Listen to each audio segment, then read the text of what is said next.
સર્વે વૈષ્ણવોને જય શ્રી કૃષ્ણ. તો વાલા વૈષ્ણવો, આજે આપણે પરમ ભગવદીય એવા ઉકા અને આતાની વાર્તામાં આગળનો વાર્તા પ્રસંગ સાંભળીશું. વાર્તા પ્રસંગ 48મો.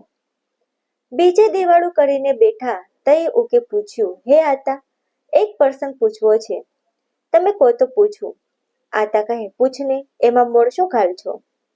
ઉકો કહે, મારા આતા કહેતા હતા કે હું રાજકોટ ગોવિંદજી અદાનીને ધનજીભાઈની માળા સોંપડી તે દી ગયો હતો ને હમણાંય વાસાવડ વેલજી અદાની માળામાં ગયો હતો. તો એ માળા કેમ સોંપડાતી હશે ને શેનેથી સોંપડે? આતા કહે, એ ગરત હું કરીશ, પણ કોકને ઠીક લાગશે ને કોકને નહીં ગમે. ઉકો કહે, આતા, આપણને જેવું સમજાણું હોય તેવું કહીએ, બીજાને ઠીક લાગે કે ન લાગે એનું આપણને શું? આતા કહે, આ વાત તો ક્યાંય ગ્રંથના કે પુસ્તકના પાને લખી સાંભળી નથી, પણ ઝાઝા વર્ષથી ચાલી આવે છે. વળી એમાં કાંઈ ખોટું નથી, એટલે બાજ નથી. આ રીત રિવાજ શ્રી ગોકુળનાથજીના વખતથી ચાલ્યો આવે છે. એક વખતે વૈષ્ણવ વિનંતી કરી કે કૃપાનાથ, અમારામાં કોઈ અમારા ગરડા ભગવદીય હોય ને એ લીલામાં જાય છે, તો અમારે એને વાસે નાતું કરવું પડે છે. એમાં 2-4 હજાર રૂપિયા ખર્ચાય છે ને દ્રવ્ય તો અમે નિવેદન ટાણે આપનું માન્યું છે. એનો લૌકિકમાં વ્યય થાય એ અમને રૂચતું નથી. મેં મનમાં એ વાતનો ખેદ રહ્યો છે. તઈ આપે આજ્ઞા કરી કે લૌકિક નો કરાય તો લોકો ધર્મની નિંદા કરે, એટલે ધર્મ દુહારી ન થાય એટલા હાટું કરું. તમે કાંઈ એમાં પ્રેમ રાખીને તો કંઈ કરતા નથી. તમારે ઈ પણ કરવું ને બીજું હું કહું એમ કરું, એટલે તમને લૌકિકમાં નાણું ખર્ચાયનો બળાપો છે એ મટી જશે. તમારે 1-2 મહિના જવા દેવા. સૂતક ઉતરે તઈ શક્તિ પ્રમાણે સામગ્રી કરી પ્રભુને ધરાવી ને ગામ પરગામથી મંડળીયું તેડાવીને હિંસ કીર્તન કરવા, કંકોતરીઓ લખવી, એમાં લખવું કે ફલાણા ભાઈની માળા પેરામણીનો મનોરથ છે, એટલે આવનાર એમ જાણે કે એના સમરણ હાટું મનોરથ છે. કંઠીબંધ આવે એટલે કંઠીબંધ થયેલાની સદગતિ થાય જ, એટલે એનું નામ સમર્પણ કરવા વૈષ્ણવ આવે ને ભગવદ નામની ધૂન કરે. એ રીતે એ જીવનું સ્મરણ ભગવદ મંડળીમાં થાય અને હરિગુરુ વૈષ્ણવની સેવા કરવાનો આનંદ મળે. વાર્તા પ્રસંગ 48 અહીં પૂર્ણ થાય છે. તો હવે વાર્તા પ્રસંગ 49. ઉકો કહે, આતા, આપણે વૈષ્ણવને ત્યાં કેટલાય ઠેકાણે દોમની ભાવનગરી સાકર વાપરે છે ને કેટલાય ઠેકાણે તો દેશી ખાંડ કાનપણની વાપરે છે ને હમણાં તો બિહારની ખાંડ આવે છે. તઈ કઈ ખાંડ વાપરવી એવું બધે નક્કી નથી. શહેરમાં કાનપણની વાપરે છે, બાળકના ઘરમાં દેશી કાનપણની ને બિહારની વપરાય છે. આતા કહે, દીકરા, એ વાત કર્યામાં માલ નથી, મન માન્યાની વાત છે.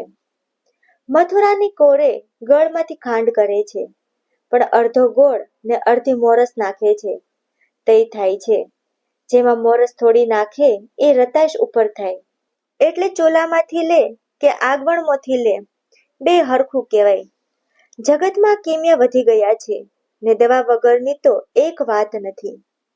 જેટલા પ્રમાણમાં ખાંડ આવે છે એટલા પ્રમાણમાં પૂર્વમાં શરડીઓના વાડ ક્યાં છે? તો પછી શેની કરે? વળી બીજું ગપ હાલે છે એ તને ખબર છે? આપણે સાકર વાપરીએ છીએ એ દેશી ગણીને વાપરીએ છીએ, પણ એ આયના ભરામણની કરેલી નહીં હો, ચીનના ગુગળીની કરેલી એ આવે છે. કોમ જોવા ગયું છે કે સાકર શી વહત નાખે થાતી હશે. ઉકો કહે, તઈ આતા, સૌ દેશી દેશી કે છે એ ખોટું જ ને હો. હુંય કહું છું કે એ ખોટું છે.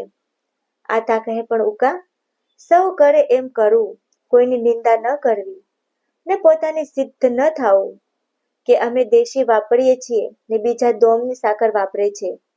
ગોંડળીએથી વેરાવળમાં ઝાંપા સુધી બધો દોમની સાકર હાલે છે. મરજાદીએ દોમ વાપરે છે.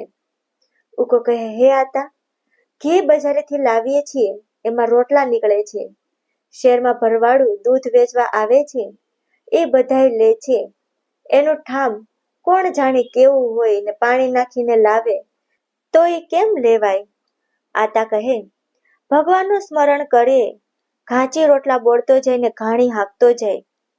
એ તેલ આપણે લઈ છીએ તો પછી બીજી વાત ક્યાં કરવાની રહી? એટલે જ્યાં જ્યાં ઉપાય ન હોય ત્યાં બાધ નહીં. જેમ ચોમાસામાં ધરતી બધી ભીની હોય એમ બારવાળાય હાલે ને ભરમાણે હાલે, કાકે ત્યાં ઉપાય નથી. એમ જેટલા રસ છે ને એ છોવાતા નથી, એમ શાસ્ત્રમાં ખુલાસો છે.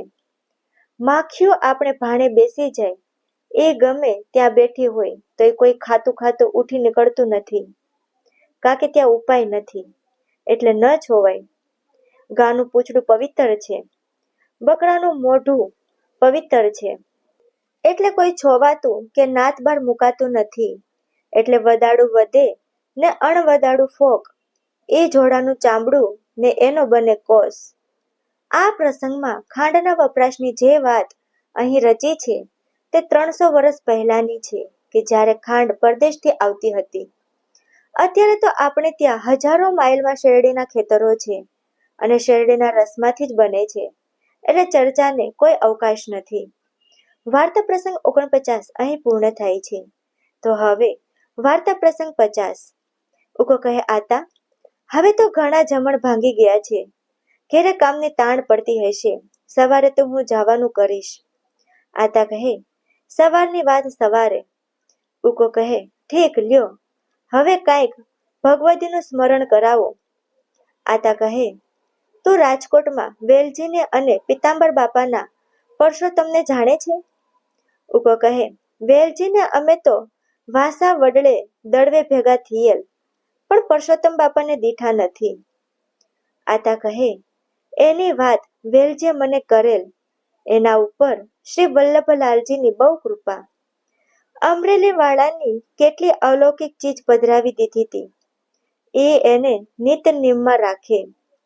સવારના 3 વાગ્યેથી નિત નિયમ કરે, એ સવારના 8 વાગ્યા સુધી ચાલે.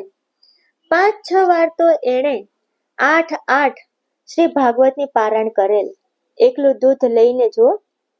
એનું તેજ તો જાણે કોક દેવલોકમાંથી દેવ ઉતર્યા હોય એવું. વેલજીને બહુ પ્રીત. ત્રીજો કેશવજીભાઈ માણાવદરવાળાનો દીકરો ગોરધનદાસ, એ ત્રણે એક પ્રાણ જેવા. કેશવજીભાઈ પૂરા ભગવદી અને ગોરધન એક જ દીકરો. જુવાન થયો, પરણાવ્યો. એક દી કેશવભાઈએ વેલજીને કહ્યું કે તું ગોરધનમાં બહુ મોહ રાખજો, એ ઠીક નથી.